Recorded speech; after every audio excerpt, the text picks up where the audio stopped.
Yeah, the history of Pinot Noir in Germany is relatively long. It's longer known Spätburgunder in Germany than Riesling. Riesling was first mentioned in the 15th century. We know Pinot Noir since the 9th century. It was the Emperor Charles III, and the nickname was Charles the Fat because there are some pictures, these paintings. He's really like a balloon. He obviously liked good food.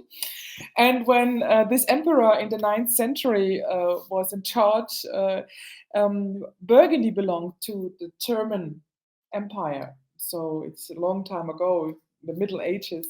And this is how the Pinot Noir came to Germany. It was known in the Romans, then it came over the Rhone Valley to the Burgundian Gate, to the Upper Rhine Valley, and then to Lake Constance. And then it was spread by the monasteries. So the monasteries, they were responsible for agriculture and the development of agriculture, especially the Cistercian monks. You know, every monastery, when you go to the Benedictines, they are always known for beer brewing. So I'm in the neighborhood of Munich. If you want to go for good beer, let's look for these kind of monasteries. And the Cistercian monks, they have in their rules that they always have to go to a place and have to make this place beautiful, and that they have to develop agriculture. And that's how, with the Cistercian monks, is how the Spätburgunder spread all over Germany.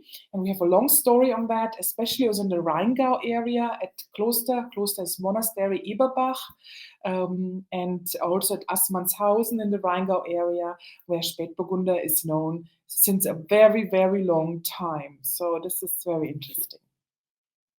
Yeah, the German terroir. What about, this is, by the way, the beautiful Ahr Valley. You see it's kind of, I hope you can see it on the picture. It's like a canyon. It's like a slate canyon. We will see later on the map that the Ahr Valley is even more northern than the Mosel. And the Mosel region is known for this very airy, light, fresh, zingy Riesling Cabernet styles. And of course, Mosel is a cool climate, but it's then surprising that the Ahr Valley, which is even northern than the Mosel, is so committed on red wine.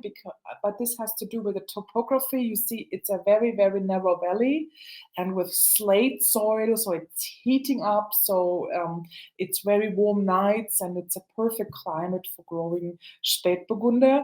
And even Napoleon brought Pinot Noir to that place, and since then, yeah, Pinot Noir is absolutely king. Yeah, here you see the map. We have these 13 different German wine growing regions. We have this kind of, hope you see my cursor. We have these 2 satellites in eastern Germany, Sachsen, Saale, Unstrut.